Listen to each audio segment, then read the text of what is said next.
എഡ്യൂപ്ലസിൻ്റെ ഇന്നത്തെ ഈ ഒരു ക്ലാസ്സിലേക്ക് എല്ലാവർക്കും വെൽക്കം. ഇന്ന് പൊളിറ്റിക്കൽ സയൻസിൽ നമ്മൾ ചാപ്റ്റർ 11 ആണ് ഡിസ്കസ് ചെയ്യാൻ പോകുന്നത്, ഇന്ത്യൻ പാർലമെൻറ്റ്. അപ്പോൾ ഇന്ത്യൻ പാർലമെൻറ്റ് എന്ന് വെച്ച് കഴിഞ്ഞാൽ എന്താണെന്നാണ് ഇന്നത്തെ ഈ ഒരു എൻ്റയർ ചാപ്റ്ററിൽ പറയാൻ പോകുന്നത് കേട്ടോ. നമുക്ക് ക്ലാസ്സിലേക്ക് കടക്കാം. ഇന്ത്യൻ പാർലമെൻറ്റ് നോക്കുകയാണെങ്കിൽ നമ്മുടെ ഇന്ത്യൻ പാർലമെൻറ്റിൻ്റെ ഒരു അവിഭാജ്യ ഘടകം അല്ലെങ്കിൽ ഒരു ഇൻറ്റഗ്രൽ പാർട്ട് എന്ന് നമുക്ക് രാഷ്ട്രപതിയെ പറയാം. കൂടാതെ ഇന്ത്യൻ പാർലമെൻറ്റിൽ 2 സഭകൾ വരുന്നുണ്ട്. That is first one Lok Sabha എന്ന് വെച്ച് കഴിഞ്ഞാൽ അതിനെ കീഴ്സഭ അല്ലെങ്കിൽ അധോസഭ എന്നൊക്കെ പറയും. അതായത് ലോവർ ഹൗസ്, പീപ്പിൾസ് ഹൗസ് എന്നും കൂടെ നമ്മൾ ലോകസഭയെ പറയാറുണ്ട്. ഇനി രണ്ടാമത് വരുന്ന സഭയാണ് രാജ്യസഭ എന്ന് വെച്ച് കഴിഞ്ഞാൽ അതിനെ അപ്പർ ഹൗസ് അല്ലെങ്കിൽ ഉപരിസഭ എന്ന് പറയുന്നുണ്ട്, കൗൺസിൽ ഓഫ് സ്റ്റേറ്റും. അപ്പോൾ ഇത് അടങ്ങിയതാണ് രാജ്യസഭ. അപ്പോൾ ഇത് രണ്ടും എന്താണെന്നാണ്, രാജ്യസഭയും ലോക്സഭയും എന്താണെന്നാണ് ഈ ഒരു ചാപ്റ്ററിൽ നമ്മൾ ഡിസ്കസ് ചെയ്യാൻ പോകുന്നത്. നമുക്ക് നെക്സ്റ്റ് എന്താണെന്ന് നോക്കാം.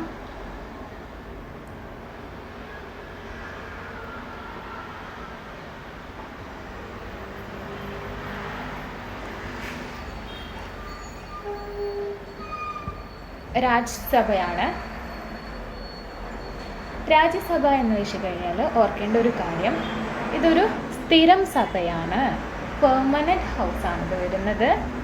ആൻഡ് ഇത് ഡിസോൾവ് ചെയ്യാറില്ല, പിരിച്ചുവിടാറില്ല.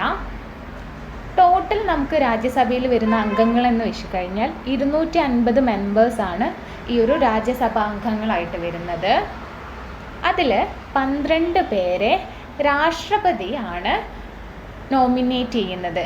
ഈ ഒരു നോമിനേറ്റ് ചെയ്യാൻ വേണ്ടിയിട്ട് രാഷ്ട്രപതിക്ക് ഉപദേശം നൽകുന്നത് പ്രധാനമന്ത്രിയുടെയും മന്ത്രിസഭയുടെയും നിർദ്ദേശത്തിലാണ്. ഇങ്ങനെ 12 പേരെ രാഷ്ട്രപതി നമ്മുടെ രാജ്യസഭയിലേക്ക് നോമിനേറ്റ് ചെയ്യുന്നത്. ഈ ഒരു 12 പേരെന്ന് വെച്ച് കഴിഞ്ഞാൽ സമൂഹത്തിൽ പല മേഖലകളിൽ ആർട്സ് ആൻഡ് സയൻസ് അല്ലെങ്കിൽ ലിറ്ററേച്ചർ ആ ഒരു മേഖലകളിലൊക്കെ ഉന്നത പദവിയിൽ ഇരിക്കുന്ന 12 പേരെയാണ് രാഷ്ട്രപതി നേരിട്ട് രാജ്യസഭയിലേക്ക് തിരഞ്ഞെടുക്കുന്നത്. അപ്പോൾ ആരുടെ നിർദ്ദേശത്തോടെയാണ്? നമ്മുടെ പ്രധാനമന്ത്രിയുടെയും മന്ത്രിസഭാ അംഗങ്ങളുടെയും നിർദ്ദേശപ്രകാരമാണ് ഇങ്ങനെ 12 പേരെ നോമിനേറ്റ് ചെയ്യുന്നത്. ഇനി 233 അംഗങ്ങൾ നിയമസഭ വഴിയാണ് തിരഞ്ഞെടുക്കപ്പെടുന്നത്. നിയമസഭ എന്ന് പറഞ്ഞു കഴിഞ്ഞാൽ നമ്മളിപ്പം നോർമൽ ഒരു സ്റ്റേറ്റ്സിൽ നിയമസഭയിൽ ഒരു സ്റ്റേറ്റിൽ വെച്ചിട്ട് വരുന്ന നിയമസഭയിലെ എം എൽ എമാരാണ് രാജ്യസഭയിലെ MP-മാരെ തിരഞ്ഞെടുക്കുന്നത്. MLA എന്ന് വെച്ച് കഴിഞ്ഞാൽ മെമ്പർ ഓഫ് ലെജിസ്ലേറ്റീവ് അസംബ്ലി ആണ് MLAൻ്റെ ഫുൾ ഫോം വരുന്നത്. അപ്പോൾ ഈ ഒരു MLAs ആണ് നമ്മളെ രാജ്യസഭയിലെ MP-മാരെ തിരഞ്ഞെടുക്കുന്നത്. അപ്പോൾ അത് എത്ര പേരാണ് വരുന്നത്? 233 അംഗങ്ങളാണ് രാജ്യസഭ MP-മാരായിട്ട് വരുന്നത്. ഇതിലുണ്ടല്ലോ 225 അംഗങ്ങൾ എന്ന് പറയുന്നത് സംസ്ഥാന നിയമസഭ വഴിയാണ് വരുന്നത്. ഇനി 8 അംഗങ്ങൾ കേന്ദ്രഭരണ പ്രദേശ നിയമസഭ വഴിയാണ് വരുന്നത്. അപ്പോൾ നമുക്ക് ടോട്ടൽ എത്ര പേരുണ്ട്? 250 ടോട്ടൽ രാജ്യസഭ MPസിൻ്റെ സീറ്റ് വരുന്നത്. ഇതിൽ 12 പേരെ ആരെ നോമിനേറ്റ് ചെയ്യും? രാഷ്ട്രപതി. പ്ലസ് 233 പേരാണ് അല്ലാതെയും നമ്മുടെ നിയമസഭ വഴി തിരഞ്ഞെടുക്കുന്നത്. അപ്പോൾ ഇത് കൂട്ടിക്കഴിഞ്ഞാൽ എത്രയാണ് നമുക്ക് കിട്ടുന്നത്? That is 245. അപ്പോൾ നിങ്ങൾ ഓർക്കേണ്ട കാര്യം, ഇപ്പം നിലവിൽ നമുക്ക് 245 രാജ്യസഭ MPs ആണ് വരുന്നത്. ഇനി ഈ ഒരു 233 തന്നെ എങ്ങനെയാണത് വരുന്നത്? 233 എന്ന് വെച്ച് കഴിഞ്ഞാൽ 225 സംസ്ഥാന നിയമസഭ വഴി തിരഞ്ഞെടുത്തിട്ടുള്ള MPസും പിന്നെ 8 അംഗങ്ങൾ എന്ന് വെച്ച് കഴിഞ്ഞാൽ യൂണിയൻ ടെറിട്ടറീസ് കേന്ദ്രഭരണ പ്രദേശത്തിലെ ലെജിസ്ലേറ്റീവ് അസംബ്ലി വഴി വരുന്ന MPസുമാണ്. അങ്ങനെയാണ് ഈ ഒരു 233 പേര് വരുന്നത്. അപ്പം ഈ ഒരു കാര്യം ശ്രദ്ധിക്കാം. നെക്സ്റ്റ് ഇനി നമുക്ക് നോക്കാം എങ്ങനെയാണ് ഇതിൻ്റെ ഇലക്ഷൻ, രാജ്യസഭ MP-മാരുടെ ഇലക്ഷൻ എങ്ങനെയാണെന്ന് നമുക്ക് നോക്കാം. ദറ്റ് ഈസ് ഇതൊരു ഇൻഡയറക്റ്റ്ലി ആണ് കേട്ടോ ഈ ഒരു രാജ്യസഭ എം പിമാരെ ഇതാക്കുന്നത്. നേരിട്ട് വോട്ടേഴ്സ് അല്ല എം പിമാരെ തിരഞ്ഞെടുക്കുന്നത്. നമ്മുടെ ഒരു സ്റ്റേറ്റിലുള്ള ഒരു സംസ്ഥാന നിയമസഭ അവിടെയുള്ള വോട്ടേഴ്സ് ആരെ തിരഞ്ഞെടുക്കുന്നു? MLAസിനെ തിരഞ്ഞെടുക്കും. ഇനി ഈ ഒരു MLAs member of legislative assembly ആണ് ആരെ തിരഞ്ഞെടുക്കുന്നത്? നമ്മുടെ എം പിമാരെ തിരഞ്ഞെടുക്കുന്നത്. അപ്പം ഇവിടെ തിരഞ്ഞെടുപ്പ് പ്രോസസ്സ് എങ്ങനെ നടക്കുന്നുണ്ട് എന്നാണ് ഈ ഒരു മെത്തേഡിലൂടെ നമ്മൾ പറയുന്നത്. അപ്പം അത് നമുക്ക് നോക്കാം. ദറ്റ് ഈസ് ഇവിടെ ഈ ഒരു നീല ലൈൻ കൊണ്ട് കൊടുത്തത് ഒരു സ്റ്റേറ്റ് ആണെന്ന് വിചാരിക്കാം. ആ ഒരു സ്റ്റേറ്റിൽ എത്ര MLAs ഉണ്ട്? 300 MLAs വരുന്നുണ്ട്. ഇനി ആ ഒരു സ്റ്റേറ്റിനെ വെച്ച് നോക്കുന്നതാണെങ്കിൽ 3 സീറ്റ് മാത്രമേ 3 MP-മാർക്ക് വേണ്ടിയിട്ട് അനുവദിച്ച് കൊടുത്തിട്ടുള്ളൂ. അപ്പോൾ 300 MLA-മാർ വരുന്ന ആ ഒരു സ്റ്റേറ്റിൽ 3 സീറ്റ് മാത്രമേ രാജ്യസഭ MP-ക്ക് വരുന്നുള്ളൂ. അപ്പോൾ ഇനി എങ്ങനെയാണ് കാൽക്കുലേഷൻ, എത്ര വോട്ട്സ് കിട്ടണം എന്നാണ് നമ്മൾ നോക്കുന്നത്. അതിന് ഇവിടെ ഒരു ഫോർമുല കൊടുത്തിട്ടുണ്ട്. Total elected members in legislative assembly, അതായത് നമ്മുടെ ആ ഒരു സംസ്ഥാനത്തെ നിയമസഭാ മണ്ഡലത്തിൽ നിന്ന് വോട്ട് നേടി ജയിച്ചിട്ടുള്ള MLA അതാണ് വരുന്നത്. ടോട്ടൽ MLA-മാർ എന്തുകൊണ്ട് ഡിവൈഡ് ചെയ്യാം? That is number of vacancy plus 1.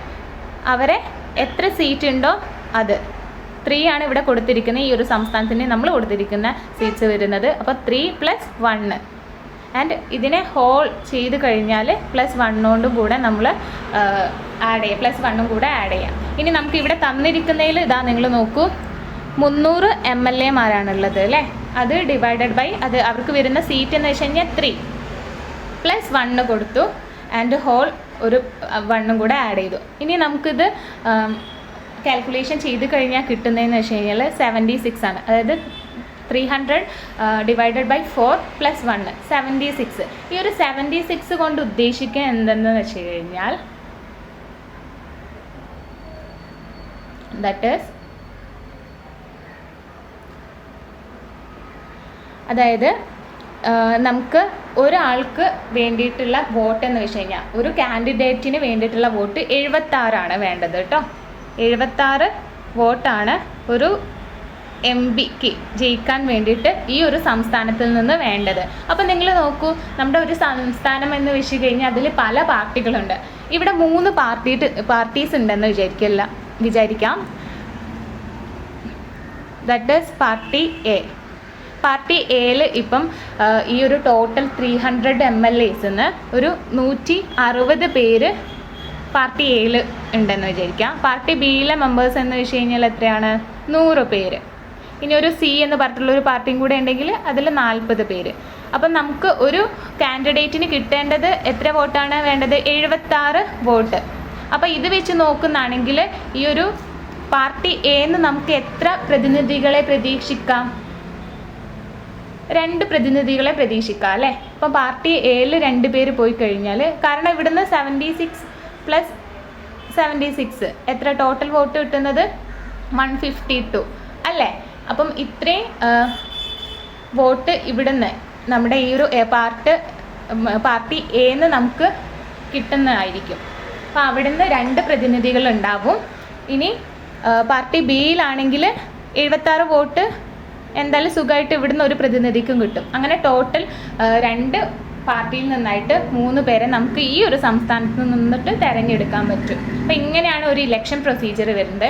അതായത് MLAs ആണ് നമ്മുടെ രാജ്യസഭയിലെ MP-മാരെ തിരഞ്ഞെടുക്കുന്നത്. അതാണ് ഇൻഡയറക്റ്റ് സെലക്ഷൻ എന്ന് ഞാൻ പറഞ്ഞിട്ടുള്ളത്. അപ്പോൾ ഇത് ഒരു സ്റ്റേറ്റിൽ നടക്കുന്നതാണ്. അപ്പോൾ ഇന്ത്യയിലെ ഹോൾ സ്റ്റേറ്റ് നോക്കുന്നതാണെങ്കിൽ ചില സ്റ്റേറ്റിലെ പോപ്പുലേഷൻ സ്ട്രെങ്ത്ത് അല്ലേ അത് കുറവായിരിക്കും. അപ്പം താരതമ്യേന അവിടുന്ന് ഇലക്ട് ആവുന്ന MP-മാർ, രാജ്യസഭയിലേക്ക് പോകുന്ന MP-മാരെന്ന് വെച്ച് കഴിഞ്ഞാൽ കുറവായിരിക്കും. ഫോർ എക്സാമ്പിൾ UP-ന്ന് ഒരു 8 പേരെ പറഞ്ഞയക്കുന്നതാണെങ്കിൽ അത് UP എന്ന് വെച്ച് കഴിഞ്ഞാൽ വലിയൊരു ഒരു 31 സീറ്റൊക്കെ ഉണ്ടാവും. UP-യിലെ വലിയൊരു സ്റ്റേറ്റ് ആയതുകൊണ്ട്. പിന്നെ സ്മോളർ സ്റ്റേറ്റ് ആയിട്ടുള്ള സിക്കിം, ത്രിപുര അവരുടെയൊക്കെ പോപ്പുലേഷൻ വെച്ച് നോക്കുന്നതാണെങ്കിൽ അവിടുത്തെ MLAs കുറവായിരിക്കും. അപ്പോൾ അവർ നോമിനേറ്റ് ചെയ്യുന്ന MP എന്ന് വെച്ച് കഴിഞ്ഞാൽ രാജ്യസഭയിലേക്ക് ഒരു MP എന്ന തോതിലായിരിക്കും ഈ ഒരു സ്മോൾ സ്റ്റേറ്റിൽ നിന്നൊക്കെ പോകുന്നത്. അപ്പോൾ ഇത്രയേ ഉള്ളൂ election of MP to a Rajya Sabha നടക്കുന്നത്.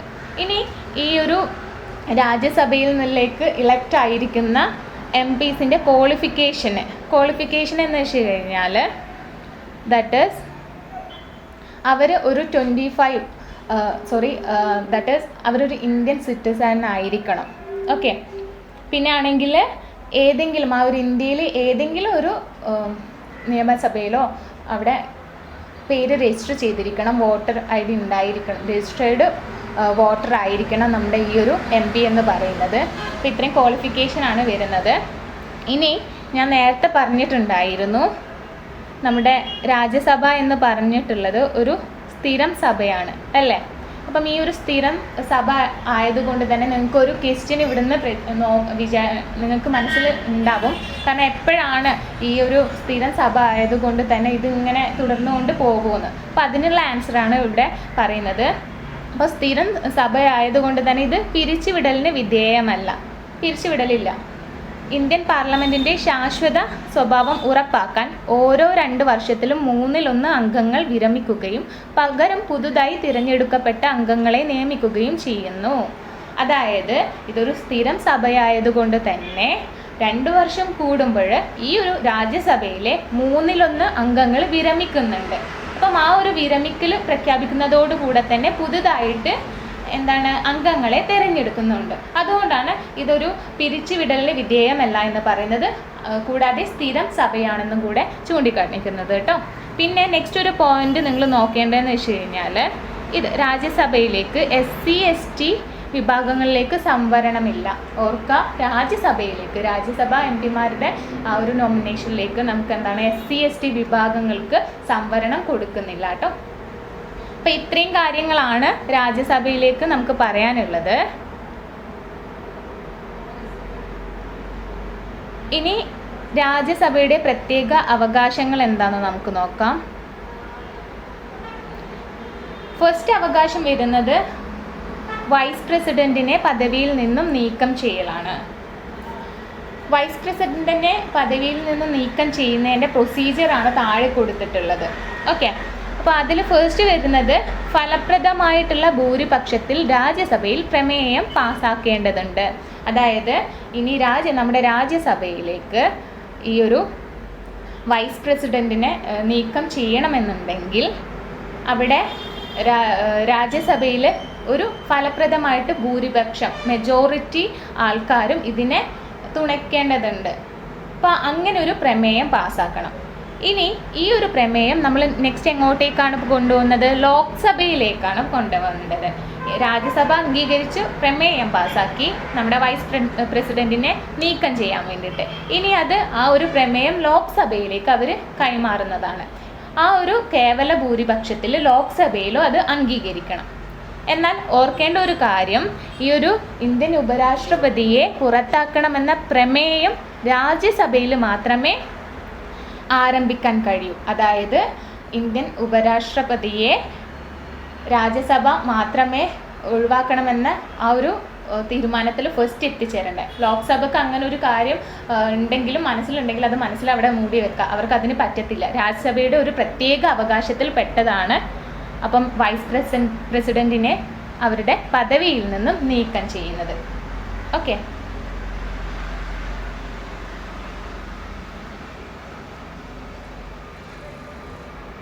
രണ്ടാമത്തെ ഒരു പവർ എന്ന് വെച്ച് കഴിഞ്ഞാൽ സംസ്ഥാന ലിസ്റ്റിൽ പരാമർശിച്ചിരിക്കുന്ന ഏതൊരു ഇനത്തിലും രാജ്യസഭ ഒരു നിയമമുണ്ടാക്കുന്നു. നമുക്ക് 3 ലിസ്റ്റാണുള്ളത്. Union list, concurrent list and state list. അതിൽ യൂണിയൻ ലിസ്റ്റിലും കൺകറന്റ് ലിസ്റ്റിലും രാജ്യസഭയ്ക്ക് അതിൻ്റേതായിട്ടുള്ള നിയമങ്ങൾ ഉണ്ടാകാൻ പറ്റുന്നതാണ്. പക്ഷേ കൂടെ സംസ്ഥാന ലിസ്റ്റിൽ പരാമർശിച്ചിരിക്കുന്ന സ്റ്റേറ്റ് ലിസ്റ്റിൽ ചില കാര്യങ്ങളെക്കുറിച്ച് പരാമർശിച്ചിട്ടുണ്ടായിരുന്നു. അതിൻ്റെ ചില ഇനത്തിലും നമ്മുടെ രാജ്യസഭയ്ക്ക് ഒരു നിയമം ഉണ്ടാക്കാൻ സാധിക്കുന്നതാണ്. അപ്പോൾ ഇതിൻ്റെ രണ്ടാമത്തെ ഒരു പ്രത്യേക അവകാശമായിട്ട് വരുന്നതാണ് ഈ ഒരു സ്റ്റേറ്റ് ലിസ്റ്റിൽ നിയമം ഉണ്ടാക്കാൻ പറ്റുന്നത്. താഴെ കൊടുത്തിരിക്കുന്ന അതെന്താന്ന്, രാജ്യസഭ പ്രത്യേക ഭൂരിപക്ഷത്തിൽ ഒരു പ്രമേയം പാസ്സാക്കുകയാണെങ്കിൽ അതിൽ 2 അംഗങ്ങൾ പങ്കെടുക്കുകയും വോട്ട് ചെയ്യുകയും ചെയ്യുന്നുവെങ്കിൽ ദേശീയ താൽപ്പര്യത്തിനായി സംസ്ഥാന ലിസ്റ്റിൽ പരാമർശിച്ചിരിക്കുന്ന ഏതെങ്കിലും ഇനത്തിൽ നിയമം ഉണ്ടാക്കുന്നത് പാർലമെൻറ്റിൻ്റെ ഭാഗത്ത് നിന്ന് ഉചിതമാകും. അതായത് രാജ്യസഭ അവരുടെ മെജോറിറ്റി സിസ്റ്റം വെച്ചിട്ട് തന്നെ ഒരു ഭൂരിപക്ഷത്തിൽ തന്നെ ഒരു പ്രമേയം പാസ്സാക്കണം ഈ ഒരു സ്റ്റേറ്റ് ലിസ്റ്റിൽ പരാമർശിച്ചിരിക്കുന്ന ഏതെങ്കിലും ഒരു വിഷയത്തിൽ. അങ്ങനെ ചെയ്യുന്നതാണെങ്കിൽ എന്തൊക്കെയാണ് വേണ്ടത്? അതിൽ ടോട്ടൽ അംഗസംഖ്യയിൽ 2 അംഗങ്ങൾ പങ്കെടുക്കുകയും വേണം, അവർ വോട്ട് ചെയ്യുകയും വേണം. അപ്പം അതിനെ മുൻനിർത്തിക്കൊണ്ട് തന്നെ ദേശീയ താല്പര്യത്തിനായിട്ട് ഈ ഒരു സ്റ്റേറ്റ് ലിസ്റ്റിൽ നിന്ന് നമ്മൾ പ്രതിപാദിച്ചിരിക്കുന്ന ആ ഒരു ഇനത്തിൽ നിയമമുണ്ടാക്കാൻ നമ്മുടെ പാർലമെൻറ്റിലെ രാജ്യസഭയ്ക്ക് കഴിയുന്നതായിരിക്കും. ഇതാണ് അവരുടെ രണ്ടാമത്തെ പ്രത്യേക അവകാശമായിട്ട് വരുന്നത്.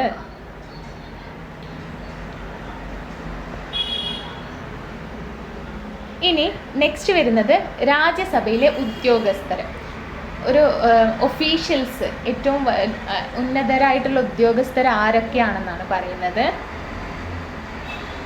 അതിൽ മെയിൻ പാർട്ട് എന്ന് വെച്ച് കഴിഞ്ഞാൽ ഉപരാഷ്ട്രപതി. നമ്മൾ നേരത്തെ മുൻപ് ചർച്ച ചെയ്തിട്ടുണ്ടായിരുന്നു.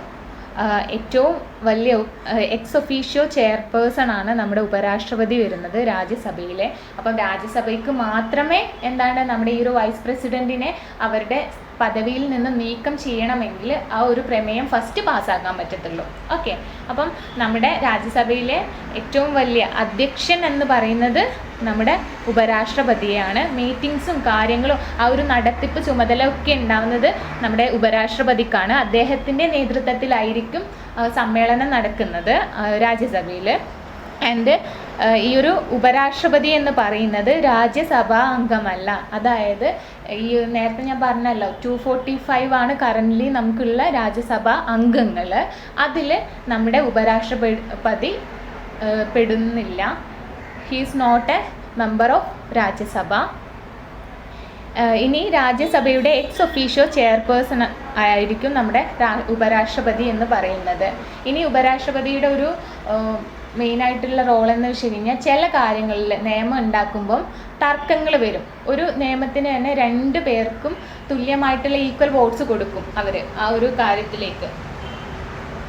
രാജ്യസഭയിലെ ഈ ഒരു 240 മെമ്പേഴ്സ് സ്പ്ലിറ്റ് ചെയ്തിട്ട് ലൈക്ക് ഒരു നല്ല രീതിയിലുള്ള ഒരു തീരുമാനം എടുക്കണമെങ്കിൽ അത് നമ്മുടെ ഉപരാഷ്ട്രപതിക്ക് മാത്രമേ പറ്റത്തുള്ളൂ. അദ്ദേഹം ആയിരിക്കും അതിനനുസരിച്ചിട്ടുള്ള ടൈ ബ്രേക്കർ സിറ്റുവേഷൻ എന്തെങ്കിലും ഉള്ളതാണെങ്കിൽ അദ്ദേഹം അതിന് ഒരു ശരിയായിട്ടുള്ള തീരുമാനം എടുക്കേണ്ടത് നമ്മുടെ ഉപരാഷ്ട്രപതിയാണ്. അപ്പോൾ ഓർക്കേണ്ട കാര്യം, അദ്ദേഹം ഒരു രാജ്യസഭാ അംഗമല്ല, പക്ഷേ നമ്മുടെ രാജ്യസഭയുടെ അധ്യക്ഷനായിട്ടാണ് വർത്തിക്കുന്നത്. ഇനി നെക്സ്റ്റ് പറയുന്നത് ഡെപ്യൂട്ടി ചെയർപേഴ്സണെ കുറിച്ചിട്ടാണ്. In case of absence of vice president, അതായത് വൈസ് പ്രസിഡൻറ്റ് എന്തെങ്കിലും കാരണം മൂലം ആബ്സെൻ്റ് ആവുന്നതാണെങ്കിൽ രാജ്യസഭയിൽ, അപ്പം ചുമതലകളൊക്കെ വഹിക്കുന്നത് നമ്മുടെ രാജ്യസഭയുടെ ഡെപ്യൂട്ടി ചെയർപേഴ്സൺ ആയിരിക്കും. ഇനി ഈ ഒരു ഡെപ്യൂട്ടി ചെയർപേഴ്സണെ ആരാണ് തിരഞ്ഞെടുക്കുന്നത്? അത് നമ്മുടെ ഈ ഒരു രാജ്യസഭാംഗങ്ങളൊക്കെ കൂടി തന്നെയാണ് ഡെപ്യൂട്ടി ചെയർപേഴ്സണെ തിരഞ്ഞെടുക്കുന്നത്. ഇനി നിങ്ങൾക്ക് നെക്സ്റ്റ് ഒരു ക്വസ്റ്റ്യൻ ഉണ്ടാവും, ഈ ഒരു വൈസ് പ്രസിഡൻറ്റും ചെയർപേഴ്സണും ഡെപ്യൂട്ടി ചെയർപേഴ്സണും ആബ്സെൻ്റ് ആണെന്ന് വിചാരിക്കാം. ഇനി നെക്സ്റ്റ് ആരെന്നുള്ള ഒരു ക്വസ്റ്റ്യന് ആൻസറാണ് ഞാൻ പറയുന്നത്. അത് പാനൽ ഓഫ് വൈസ് ചെയർപേഴ്സൺ ആണ്. ഇവിടെ രാജ്യസഭയിൽ 10 മെമ്പേഴ്സ് ഉണ്ടാവും പാനൽ ഓഫ് വൈസ് ചെയർപേഴ്സൺസിൽ. ഇവരെ നോമിനേറ്റ് ചെയ്യുന്നത് നമ്മുടെ ചെയർപേഴ്സൺ ആയിട്ടുള്ള ആരാണ്? വൈസ് പ്രസിഡൻ്റാണ്. വൈസ് പ്രസിഡൻറ്റ് നോമിനേറ്റ് ചെയ്തിരിക്കുന്ന 10 അംഗ സമിതിയായിരിക്കും. അതിൽ ഒരാളെ ആയിരിക്കും ഇവർ 2 പേര്, വൈസ് പ്രസിഡൻറ്റും ഡെപ്യൂട്ടി ചെയർപേഴ്സണും ആബ്സെൻ്റ് ആവുന്ന ടൈമിൽ ആ ഒരു സ്ഥാനത്തേക്ക് നിന്നിട്ട് എല്ലാ കാര്യങ്ങളും നിർവഹിക്കുന്നത്. അപ്പോൾ ഇത്രയൊക്കെയാണ് നമ്മുടെ രാജ്യസഭയെ കുറിച്ചിട്ട് പറയാനുള്ളത്. ഇനി നെക്സ്റ്റ് നമ്മൾ പറയുന്നത് ലോക്സഭയെ കുറിച്ചിട്ടാണ്. ലോക്സഭയും രാജ്യസഭയെ പോലെ തന്നെയാണ് ഏകദേശം. ചില കാര്യങ്ങൾ ഡിഫറെൻ്റ് ആണെന്ന് പറയാം. ലോക്സഭ എന്ന് വെച്ച് കഴിഞ്ഞാൽ പാർലമെൻറ്റിൻ്റെ അധോസഭ എന്ന് പറയും, അപ്പർ ഹൗസ് അല്ലെങ്കിൽ പീപ്പിൾസ് ഹൗസ് എന്നൊക്കെയാണ് ലോക്സഭയെ പറയുന്നത്. 2020 മുൻപ് സംസ്ഥാനങ്ങൾ തിരഞ്ഞെടുത്ത 530 അംഗങ്ങളുണ്ട്. അതിൽ 20 അംഗങ്ങളെ കേന്ദ്രഭരണ പ്രദേശങ്ങളിൽ നിന്നാണ് തിരഞ്ഞെടുത്തിട്ടുള്ളത്. ആൻഡ് ആംഗ്ലോ ഇന്ത്യൻ കമ്മ്യൂണിറ്റിയിൽ നിന്ന് നാമനിർദ്ദേശം ചെയ്ത 2 അംഗങ്ങളും കൂടെ ഉണ്ട്. അപ്പം ടോട്ടൽ എത്ര അംഗങ്ങളാണ് വരുന്നത്? സംസ്ഥാനങ്ങൾ തിരഞ്ഞെടുത്തിട്ടുള്ള 530 അംഗങ്ങൾ 530 പ്ലസ് 20 അംഗങ്ങൾ എവിടെ നിന്നാണ്? നമ്മുടെ യൂണിയൻ ടെറിട്ടറീസ് നിന്ന്, കേന്ദ്രഭരണ പ്രദേശങ്ങൾ തിരഞ്ഞെടുത്ത 20 അംഗങ്ങൾ പ്ലസ് ആംഗ്ലോ ഇന്ത്യൻ കമ്മ്യൂണിറ്റിയിൽ നിന്ന്. ഈ ഒരു ആംഗ്ലോ ഇന്ത്യൻ കമ്മ്യൂണിറ്റിയിൽ നിന്ന് 2 പേരെയാണ് തിരഞ്ഞെടുക്കുന്നത്. അപ്പം ടോട്ടൽ നമുക്ക് 552 MPs ഉണ്ട്. എവിടത്തേക്ക്? ലോക്സഭയിലേക്കാണ് കേട്ടോ. ഈ ഒരു 552 MPs ഈ 2020 മുൻപേ നമുക്ക് ഉണ്ടായിരുന്നത്. ദാറ്റ് ഈസ് നാമനിർദ്ദേശം ചെയ്യാൻ പറ്റുന്നത്. ഇനി ആംഗ്ലോ ഇന്ത്യൻ കമ്മ്യൂണിറ്റീൻ്റെ ഞാൻ പറഞ്ഞല്ലോ, അത് നമ്മുടെ പ്രസിഡൻറ്റിന് ഇങ്ങനെ ആംഗ്ലോ ഇന്ത്യൻ കമ്മ്യൂണിറ്റിയിലുള്ള ആൾക്കാരില്ല നമ്മുടെ ഈ ഒരു ലോക്സഭ MPമാരിൽ. അപ്പം അങ്ങനെ തോന്നുന്നതാണെങ്കിൽ മാത്രം, അവരുടെ പ്രാതിനിധ്യം കുറവാണെങ്കിലാണ് ആ ഒരു 2 ആംഗ്ലോ ഇന്ത്യൻ കമ്മ്യൂണിറ്റിനെ കൂടെ ഇതിലൂടെ ഉൾപ്പെടുത്തുന്നത്. അങ്ങനെയാണ് ടോട്ടൽ നമുക്ക് 552 MPs ലോക്സഭയിൽ വരുന്നത് കേട്ടോ. ഇനി നെക്സ്റ്റ് പറയുന്നത് പോസ്റ്റ് 2020, അതായത് ശേഷം നമ്മുടെ 2020 ശേഷം എന്താണ് സംഭവിച്ചതെന്ന്. 2020 ശേഷം നമ്മൾ ആ ഒരു 2 ആംഗ്ലോ ഇന്ത്യൻ MPസിനുണ്ടല്ലോ, അത് ഒഴിവാക്കി. ഇനി അവസാനം വരുന്നതെന്ന് വെച്ചാൽ 524 MPമാരെ 28 സ്റ്റേറ്റിൽ നിന്ന്. ടോട്ടൽ നമുക്ക് ഇന്ത്യയിൽ 28 സ്റ്റേറ്റിൽ നിന്ന് എത്ര പേരാണ് വരുന്നത്? 524 MPമാരെ തിരഞ്ഞെടുത്തു. And 19 MPമാരെ 3 union territories. അപ്പോൾ 3 യൂണിയൻ ടെറിട്ടറീസിൽ നിന്ന് 19 MPമാരെ തിരഞ്ഞെടുത്തു. അപ്പം നമുക്ക് എത്ര ടോട്ടൽ സ്ട്രെങ്ത്ത് ഇപ്പം എക്സിസ്റ്റിംഗ് ആയിട്ടുള്ള സ്ട്രെങ്ത്ത് എന്ന് വെച്ച് കഴിഞ്ഞാൽ 543 ആണ്. ഓക്കെ, അതാണ് ഇവിടെ കൊടുത്തിരിക്കുന്ന എക്സിസ്റ്റിംഗ് സ്ട്രെങ്ത്ത് എന്ന് വെച്ച് കഴിഞ്ഞാൽ 543. പക്ഷെ മാക്സിമം സ്ട്രെങ്ത്ത് എത്ര വരെ പോകുന്നുണ്ട്? 550 വരെ നമുക്ക് മാക്സിമം സ്ട്രെങ്ത്ത് പോകുന്നുണ്ട്. അതിൽ +2 നമ്മൾ ആംഗ്ലോ ഇന്ത്യൻ കമ്മ്യൂണിറ്റീസിനെ 2020 ശേഷം ഒഴിവാക്കുകയാണ് ചെയ്തിട്ടുള്ളത് കേട്ടോ. അങ്ങനെയാണ് ടോട്ടൽ മാക്സിമം സ്ട്രെങ്ത്ത് 550 ഇപ്പം എക്സിസ്റ്റിംഗ് ആയിട്ടുള്ളത് 543 വരുന്നത്. ഇനി എങ്ങനെയാണ് ഇലക്ഷൻ നടക്കുന്നത്? നമ്മുടെ ലോക്സഭ MPമാരെ എങ്ങനെയാണ് നമ്മൾ വോട്ട് രേഖപ്പെടുത്തി വിജയിപ്പിക്കുന്നത്? ടോട്ടൽ നമുക്ക് 543 MPs ആണല്ലോ ഉള്ളത് ലോക്സഭയിൽ. അപ്പം ഈ ഒരു 543 MPs ഇന്ത്യയിലെ ടോട്ടൽ സ്റ്റേറ്റിൽ വെച്ചിട്ടും ഓരോ മണ്ഡലങ്ങളെ, കോൺസ്റ്റിറ്റ്യുവൻസിനെ റെപ്രസെൻ്റ് ചെയ്യുന്നുണ്ട്. ഇൻ കേസ് നമ്മളിപ്പോൾ ഒരു സംസ്ഥാനം, സ്റ്റേറ്റ് എടുക്കുകയെന്നുണ്ടെങ്കിൽ ആ സ്റ്റേറ്റിൽ ഈ ഒരു മണ്ഡലത്തിൽ എത്രയാണ്? ഒരു MP ആയിരിക്കും ഉണ്ടാവുന്നത്. ഈ മണ്ഡലത്തിലുള്ള വോട്ടേഴ്സ് എന്ന് വെച്ച് കഴിഞ്ഞാൽ ആ ഒരു മണ്ഡലത്തിലെ വോട്ടേഴ്സാണ് ഈ ഒരു MPനെ തിരഞ്ഞെടുക്കുന്നത്. അപ്പം ഇതെങ്ങനെയാണ് തിരഞ്ഞെടുപ്പ് പ്രക്രിയ എന്ന് നമുക്ക് നോക്കാം. ഈ ഒരു മണ്ഡലത്തിൽ എത്ര? 100,000 വോട്ടേഴ്സാണ്, 1 lakh വോട്ടേഴ്സാണെന്ന് നിങ്ങൾ വിചാരിക്കാം. ഇവിടെ നിന്ന് മത്സരിക്കുന്നത് 4 പേര്, ABCD പറഞ്ഞിട്ട് 4 പ്രതിനിധികളുണ്ടെന്ന് വിചാരിക്കാം. ഇനി ഇതിനെ നമുക്ക് ഈ ഒരു 1 lakh വോട്ടിനെ ഡിവൈഡ് ചെയ്യുക. ഇവർക്ക് ഓരോരുത്തർക്കും കിട്ടിയ വോട്ട് നോക്കാം. ഇതിൽ ഇയാൾക്ക് 40,000 കിട്ടി വോട്ട്. ആൻഡ് ഇവിടെ വരുന്നത് 20,000 കിട്ടി. ഇവിടെ വരുന്ന ആൾക്ക് ഒരു 30,000 കിട്ടി. ഇനി ലാസ്റ്റ് എത്രയായിരിക്കും? 10,000 വോട്ടായിരിക്കും ഉണ്ടാവുന്നത്. അപ്പം ഇങ്ങനെ വോട്ട് ഡിവൈഡ് ചെയ്തു. അപ്പോൾ ഇതിലൂടെ തന്നെ നിങ്ങൾക്ക് മനസ്സിലാവുക അല്ലേ, ഏറ്റവും കൂടുതൽ ആർക്കാണ് കിട്ടിയിരിക്കുന്നത്? 40,000 വോട്ട് കിട്ടിയിരിക്കുന്നത് കാൻഡിഡേറ്റ് എക്കാണ്. അപ്പം തീർച്ചയായിട്ടും ഈ ഒരു മണ്ഡലത്തിലെ 1,00,000 പേരിൽ നിന്ന് അവർ തിരഞ്ഞെടുത്ത ആ ഒരു കാൻഡിഡേറ്റ് എന്ന് വെച്ച് കഴിഞ്ഞാൽ കാൻഡിഡേറ്റ് എ ആണ്. അപ്പം ഇയാൾ straight go to Lok Sabha MP. അപ്പം ഈ ഒരു മണ്ഡലത്തിൽ നിന്ന് തിരഞ്ഞെടുത്ത ആ ഒരു കാൻഡിഡേറ്റ് ആണ് ലോക്സഭയിലെ MP ആയിട്ട് പോകുന്നത്. അങ്ങനെ ഈ ഇന്ത്യയിൽ മൊത്തത്തിൽ 543 മണ്ഡലങ്ങളുണ്ട്. അപ്പം ഈ ഒരു 543 മണ്ഡലങ്ങളെ റെപ്രസെൻ്റ് ചെയ്തിട്ടാണ് ലോക്സഭയിലേക്ക് ഓരോ MP മാരും പോകുന്നത്. ഓക്കെ, അപ്പോൾ ഇത്രയേ ഉള്ളൂ election of MP to Lok Sabha എന്ന് പറയുന്നത്. അപ്പം ആരാണ് നേരിട്ട്, ഇതൊരു ഡയറക്റ്റ് ആയിട്ടുള്ള ഇലക്ഷൻ അല്ലേ, അതായത് വോട്ടേഴ്സ് ഇന്ന് നേരിട്ട് MPസിനെ തിരഞ്ഞെടുക്കുകയാണ് ചെയ്യുന്നത് അല്ലേ. അപ്പോൾ ഇതൊരു ഡയറക്റ്റ് വേ ആണ് നമുക്ക് പറയാം ലോക്സഭ തിരഞ്ഞെടുപ്പ്. ആൻഡ് രാജ്യസഭ നോക്കുന്നതാണെങ്കിൽ വോട്ടേഴ്സ് MLAസിനെ തിരഞ്ഞെടുക്കും. ഇനി ഈ ഒരു MLAs ആണ് MPസിനെ തിരഞ്ഞെടുക്കുന്നത്. അതാണ് രാജ്യസഭയിൽ സംഭവിക്കുന്നത്. അപ്പോൾ ഇത്രയേ ഉള്ളൂ election of MP to Lok Sabha വരുന്നത്. ഇനി നേരത്തെ രാജ്യസഭ പറഞ്ഞതുപോലെ തന്നെ ലോക്സഭയിലെ പ്രത്യേക അധികാരങ്ങൾ എന്താണെന്നാണ്.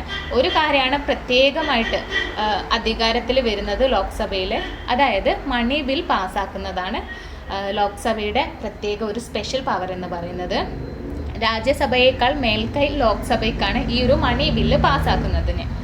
മണി ബില്ല് എന്ന് വെച്ച് കഴിഞ്ഞാൽ എന്താണ്, പണവുമായി ബന്ധപ്പെട്ട ഏത് ബില്ലിനെയും നമ്മൾ മണി ബിൽ എന്നാണ് പറയുന്നത്.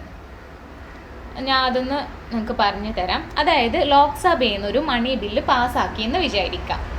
ഇനി മണി ബില്ല് പാസ്സാക്കി കഴിഞ്ഞ് കഴിഞ്ഞാൽ ജസ്റ്റ് അവരൊന്ന് രാജ്യസഭയും കൂടെ അറിഞ്ഞോട്ടെ എന്നുള്ള രീതിയിൽ രാജ്യസഭയ്ക്ക് ഈ ഒരു മണി ബില്ല് അയക്കും.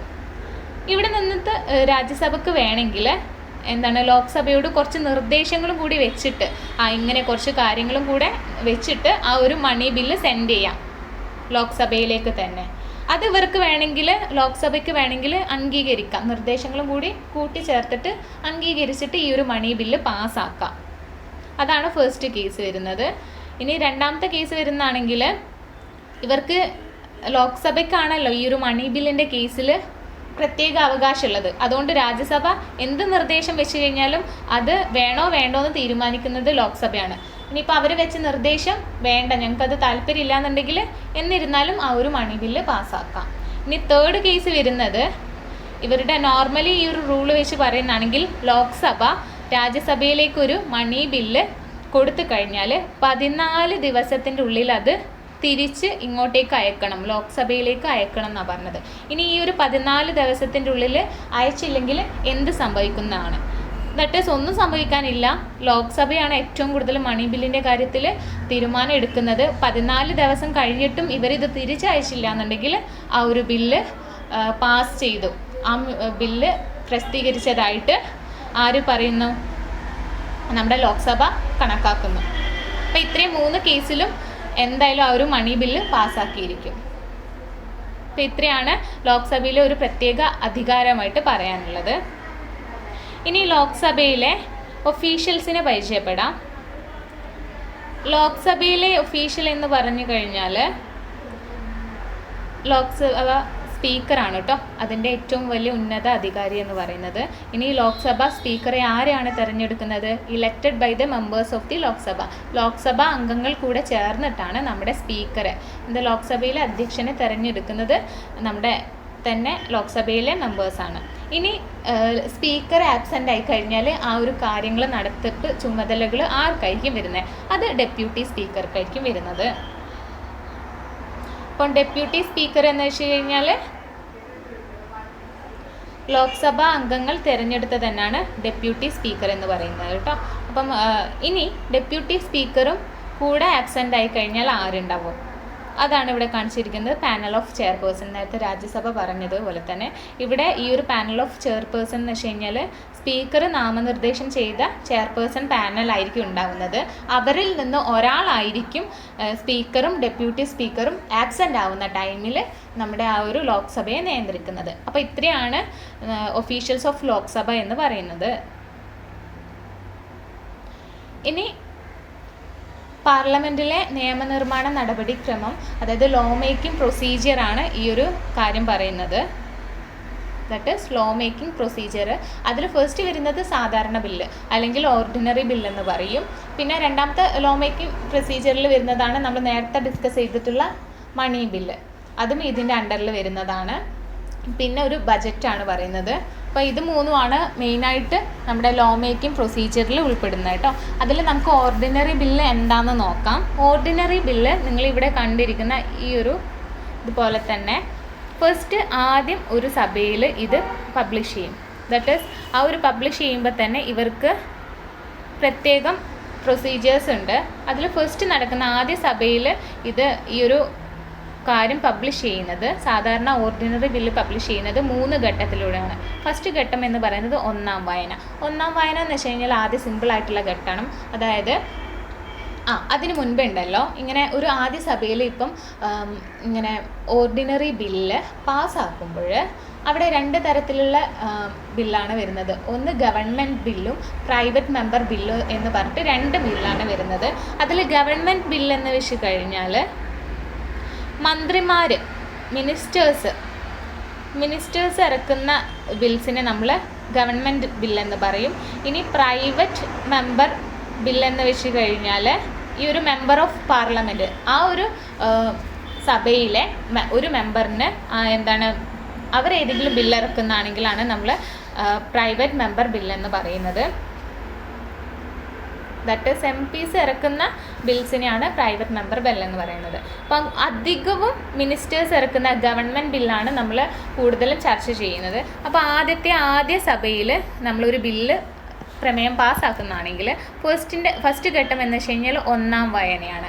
ഒന്നാം വായന എന്ന് വെച്ച് കഴിഞ്ഞാൽ സിംപ്ലി ഇങ്ങനെ ബില്ല് അവതരിപ്പിക്കേണ്ട മന്ത്രി അദ്ദേഹം ആ ഒരു സഭാധ്യക്ഷനോട് അതിനുള്ള പെർമിഷൻ ചോദിക്കും. സഭാ അധ്യക്ഷൻ ടോട്ടൽ കൂടിയിരിക്കുന്ന മെമ്പർ ഓഫ് പാർലമെൻറ്റ്സിലെ മെമ്പേഴ്സിനോട് അതിനുള്ള അനുവാദം ചോദിക്കും. അവർ കൂടുതലായിട്ടും ഒരു സ്വര വോട്ടിൽ അത് പെർമിഷൻ കൊടുക്കുകയാണ് നമ്മുടെ ഒന്നാം വായനയിലൂടെ ചെയ്യുന്നത്.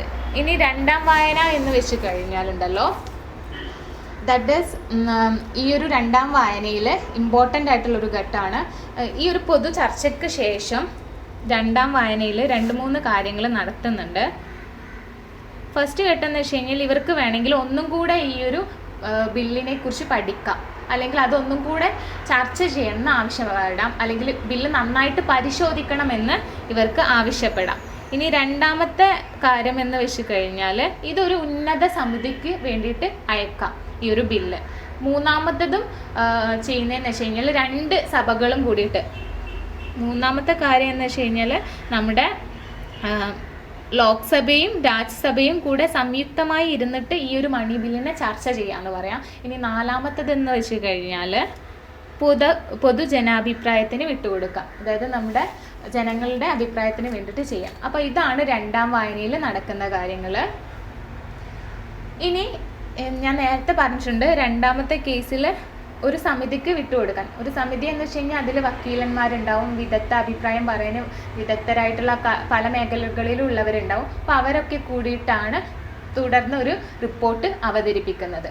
ഇതാണ് രണ്ടാം വായനയിൽ നടക്കുന്നത്. ഇനി മൂന്നാം വായന എന്ന് വെച്ച് കഴിഞ്ഞാൽ രണ്ടാമത്തെ വായന പൂർത്തിയാക്കി കഴിയുമ്പോൾ മന്ത്രി ബില്ല് പാസ്സാക്കുന്നതിന് ഒരു പ്രമേയം അവതരിപ്പിക്കും. ഈ ഒരു ഘട്ടത്തിൽ സാധാരണയായിട്ട് ചർച്ച ഒന്നും ഉണ്ടാകുന്നില്ല. അംഗങ്ങൾ ബില്ല് എതിർക്കാനോ പിന്തുണയ്ക്കാനോ സാധാരണ ഭൂരിപക്ഷത്തിൽ വോട്ട് ചെയ്യും. അത്രയും നടക്കുന്നുള്ളൂ മൂന്നാം വായന. ഇനിയിപ്പം ആദ്യ സഭയിൽ ഇത് അവതരിപ്പിച്ച് കഴിഞ്ഞല്ലോ, ഇനി ആദ്യ സഭയിൽ നിന്ന് നേരിട്ട് ഇനി രണ്ടാം സഭയിലേക്കാണ് ഇത് പോകുന്നത്. ഈ ഒരു രണ്ടാം സഭയിൽ പോയി കഴിഞ്ഞാലും ഇവിടെ ഫസ്റ്റ് ഒന്നാം വായന ഉണ്ടാവും, രണ്ടാം വായന ഉണ്ടാവും, മൂന്നാം വായന ഉണ്ടാവും. ഇനി ഈ 3 വായനകളെ തുടർന്നിട്ട് ഈ ഒരു ബില്ല് പാസ്സാക്കാൻ വേണ്ടിയിട്ട് നെക്സ്റ്റ് ആർക്കാണ് പോകുന്നത്? നമ്മുടെ രാഷ്ട്രപതിക്കാണ് ബില്ല് പാസ്സാക്കാൻ വേണ്ടിയിട്ട് പോകുന്നത്.